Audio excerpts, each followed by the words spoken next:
살롬, 하나님의 평강이 여러분과 함께 하시기를 기도합니다. 오늘 우리는 신앙의 여정에서 가장 근본적인 질문 하나를 마주하려 합니다. 바로 복음이란 무엇인가? 그리고 우리의 신앙은 이 땅에서의 삶과 어떤 관련이 있는가? 하는 질문입니다.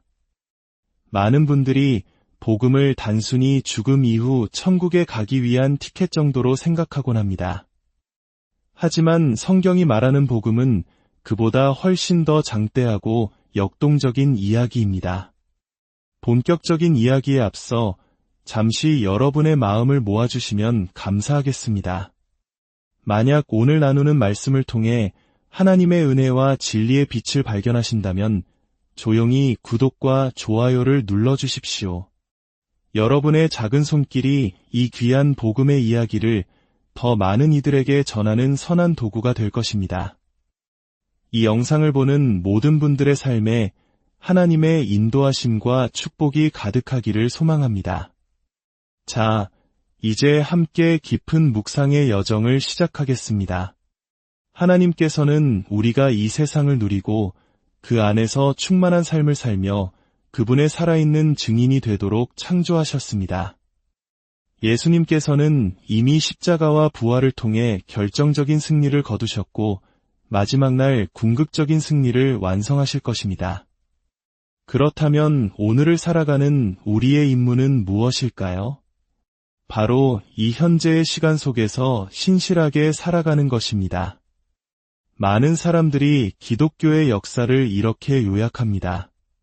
하나님이 인간을 창조했지만 인간이 하나님을 거역했고 그래서 노아 시대를 통해 다시 시작하셨지만 인간은 또다시 하나님을 거역했습니다. 마침내 하나님은 그의 아들 예수님을 보내셨고 이제 성령님께서 우리 안에 거하십니다. 성부, 성자, 성령 삼위일체 하나님께서 모두 이 구원의 역사에 참여하셨습니다. 성자 예수님은 하나님 아버지 우편에 앉아 계시고 성령님은 우리 안에 계십니다. 우리는 살아있는 성전이 되었습니다. 그런데 여기서 한 가지 의문이 생깁니다. 이 모든 것이 사실이라면 왜 세상은 여전히 고통과 죄악으로 가득하며 왜 우리에게 또 다른 구조 작전이 필요한 것처럼 보일까요? 어떤 이들은 교회의 미약한 모습과 세상의 불의를 보며 이렇게 말합니다. 예수님이 이미 모든 것을 이루셨다면 왜 세상은 이 모양이죠? 이것이 바로 신약 성경이 말하는 종말론, 즉 예수님의 재림에 대한 비전을 이해하는 것이 중요한 이유입니다. 로마서 8장에서 사도 바울은 피조물 자체도 썩어짐의 종 노릇한 데서 해방되어 하나님의 자녀들의 영광의 자유에 이를 것이라고 극적으로 선포합니다. 아직 그날은 오지 않았습니다. 또한 고린도전서 15장은 마지막으로 멸망받을 원수는 사망이라고 말합니다. 슬프게도 사람들은 여전히 죽어가고 있습니다. 우리 모두는 사랑하는 이의 장례식에 참석하며 하나님의 뜻을 다 헤아릴 수 없음에 가슴 아파한 경험이 있을 것입니다. 우리는 예수님께서 십자가에서 원수와 사망 그 자체를 물리치셨다고 말하며 그것은 옳은 말입니다. 신학적인 용어로 그 사건은 이미 일어났지만 아직 완성되지는 않았습니다. 우리는 십자가에서 죽음이 패배한 그날과 요한계시록 21장의 말씀처럼 더 이상 애통하는 것이나 곡하는 것이나 아픈 것이 없는 죽음이 완전히 정복될 그 마지막 날 사이의 시간을 살아가고 있습니다.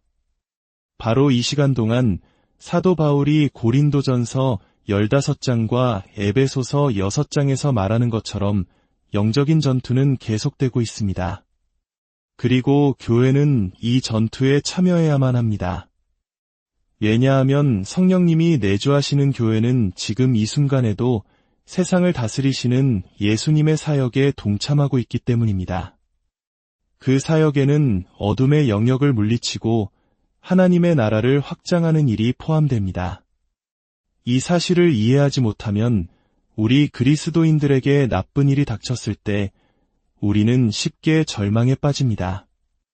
나는 새로운 피조물인데 왜 이런 일이 나에게 일어나지? 라고 생각하게 됩니다.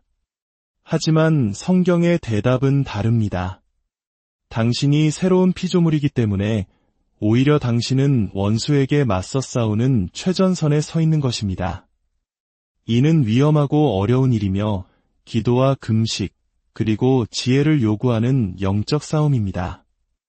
우리가 사는 지금 이 시간은 예수님의 부활이라는 첫 번째 부활과 우리 모두가 새 창조에 참여하기 위해 일으켜질 두 번째 부활 사이의 시간입니다.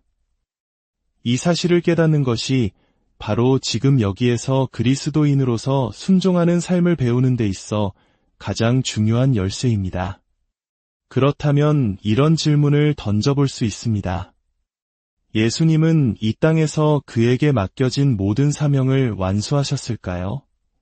요한복음 17장에서 예수님은 친히 말씀하십니다.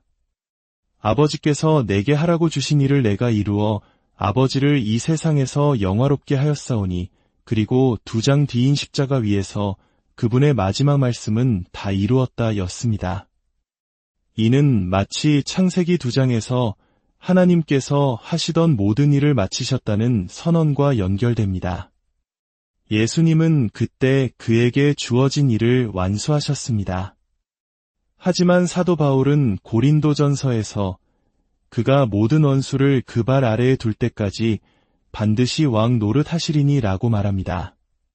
즉, 부활 이후 예수님께 주어진 사명은 바로 우리를 통해 그리고 우리 안에서 이 세상을 다스리시는 것입니다. 물론 우리가 아침에 해를 뜨게 한 것은 아니지만 예수님은 수많은 방식으로 이 세상을 통치하고 계십니다. 그분의 모든 원수가 그 발 아래에 놓일 때 그 사명은 완성될 것입니다. 예수님은 그에게 주어진 첫 번째 일을 완수하셨고 그로 인해 새로운 시대의 새로운 일이 시작된 것입니다.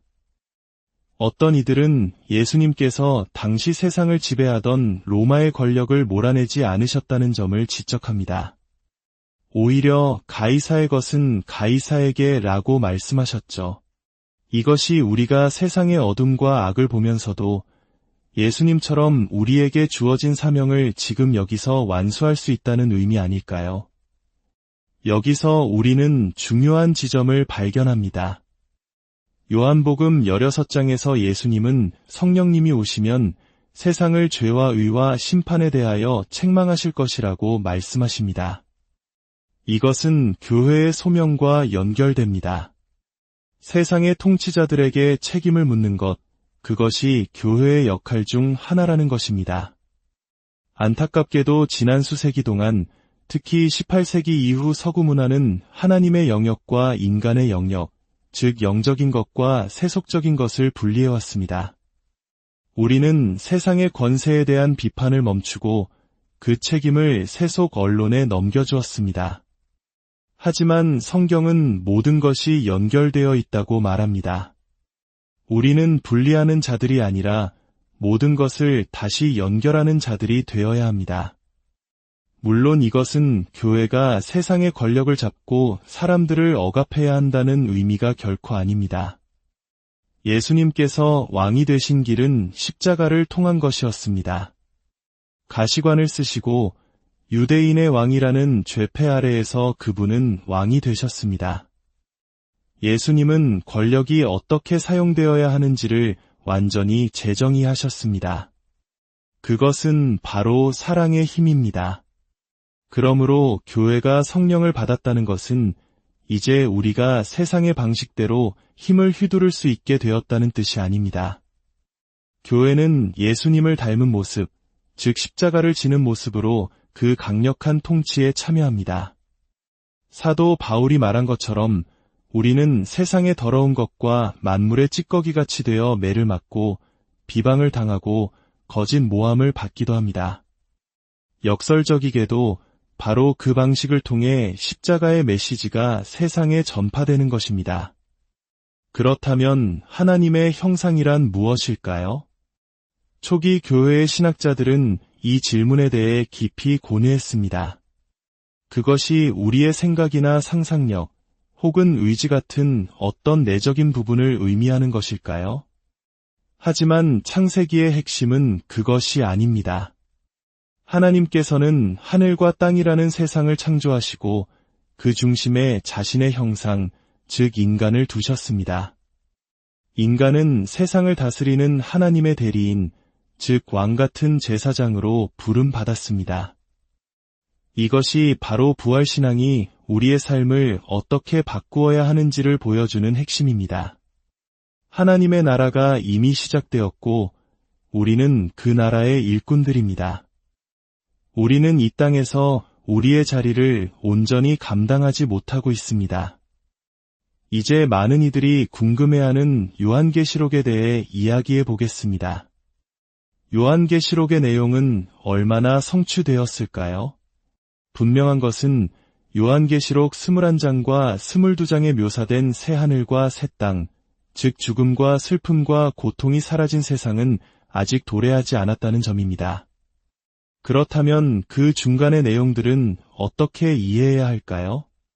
많은 사람들이 요한계시록 4장과 5장에서 요한이 하늘의 보좌를 보는 장면을 먼 미래의 일로 오해합니다. 하지만 이것은 미래에 대한 환상이 아니라 바로 지금 이 순간의 현실에 대한 환상입니다. 온 피조물과 교회가 드리는 예배의 천상적 차원을 보여주는 것입니다. 요한계시록은 시간 순서대로 일어날 사건들을 나열하는 것이 아닙니다. 그것은 마치 여러 겹의 이미지를 겹쳐 보여주듯 다양한 상징을 통해 하나의 진리를 반복해서 보여줍니다. 그 핵심 메시지는 이것입니다.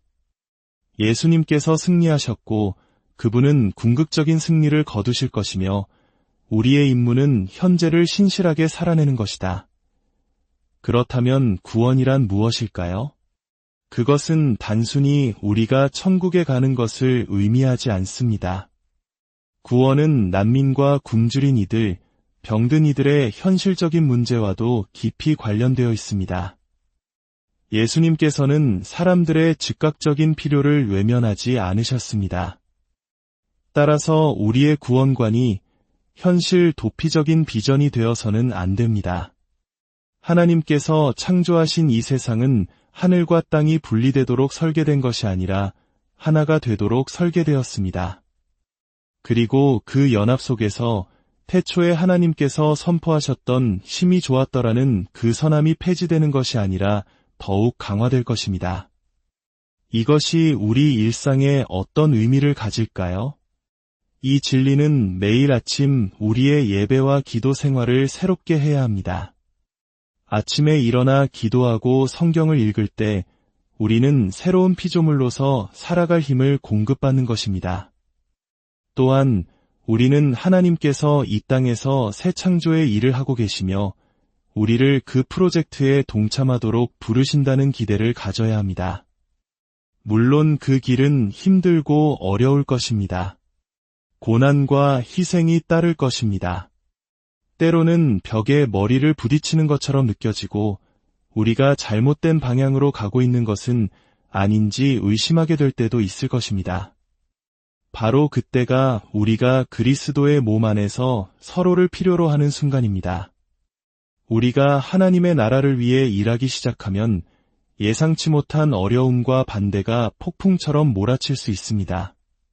그러나 바울이 말했듯이 우리는 계속해서 기도하며 그 길을 가야 합니다. 하나님은 지금도 새로운 일을 하고 계시며 앞으로도 하실 것이기 때문입니다. 하나님께로부터 위대한 것을 기대하라. 하나님을 위해 위대한 것을 시도하라. 이 말은 새 창조를 믿는 우리에게 더욱 큰 의미로 다가옵니다.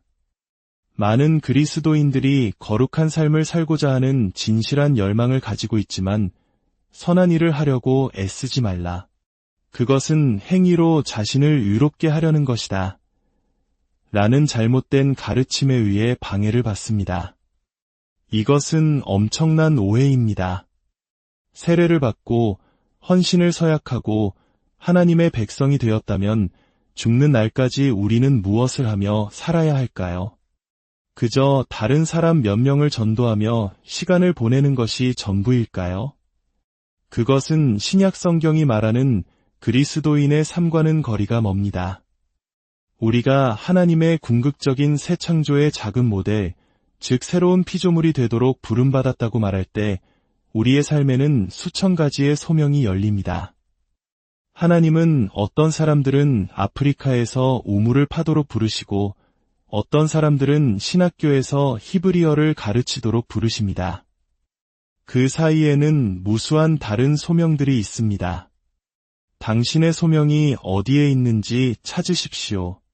그리고 그것을 하나님의 새 창조 계획의 일부로서 기쁘게 받아들이십시오. 우리가 저지르는 가장 큰 실수는 죽을 때 우리를 천국으로 데려가 줄 예수님만을 받아들이고 바로 지금 여기에서 우리에게 무엇을 하라고 요구하시는 예수님을 이해하지 못하는 것입니다. 이 모든 것을 하나로 묶어주는 마지막 핵심은 바로 예수님의 승천입니다. 많은 사람들이 부활과 승천을 혼동합니다. 그러나 예수님의 승천은 그분이 온 세상의 주님이 되셨음을 선포하는 사건입니다. 우리의 전도는 단순히 예수님을 받아들이면 이 세상에서 탈출할 수 있습니다. 라고 말하는 것이 아닙니다. 십자가에 못 박히시고 부활하신 예수님께서 세상의 주님이심을 인정하십시오. 그분의 권위 아래에서 살고 그분의 주권이 이 땅에 현실이 되도록 기도하십시오. 라고 선포하는 것입니다. 예수님께서 재림하시는 날 그 휘장이 걷히고 지금도 이미 진리인 예수님의 주되심이 모든 사람에게 보이는 실체가 될 것입니다. 그리고 그분의 이름 앞에 모든 무릎이 꿇게 될 것입니다. 어떤 오래된 찬송가 가사처럼 이 세상은 내 집 아니네, 나그네 길을 가는 동안 일하고 노래하는 이들이 있습니다. 한때 억압받던 이들에게 이 노래는 절박한 탈출의 소망을 담은 은유였기에 그 자체로 귀한 의미를 가집니다. 하지만 풍요로운 환경 속에서 행복한 10대들이 이 노래를 부른다면 우리는 그들을 흔들어 깨우며 말해주어야 합니다. 이 세상이 바로 당신의 집입니다. 하나님은 당신이 이 세상을 즐기고 그 안에서 살며 그분의 증인이 되도록 당신을 만드셨습니다. 그러니 다른 곳으로 떠나버릴 생각은 하지 마십시오. 사랑하는 여러분, 이것이 복음의 온전한 그림입니다. 하나님은 우리를 이 땅에서 구원하여 다른 곳으로 데려가시는 것이 아니라 바로 이 땅으로 그의 나라를 가져오고 계십니다. 그리고 우리는 그 영광스러운 새 창조의 이야기 속으로 부름받은 주인공들입니다. 하나님의 나라가 바로 당신이 서 있는 이곳에서 당신의 삶을 통해 이루어지고 있음을 믿으십시오. 그리고 그 믿음으로 오늘 하루를 담대하게 살아가십시오. 주님의 은혜와 평강이 여러분 모두에게 함께하시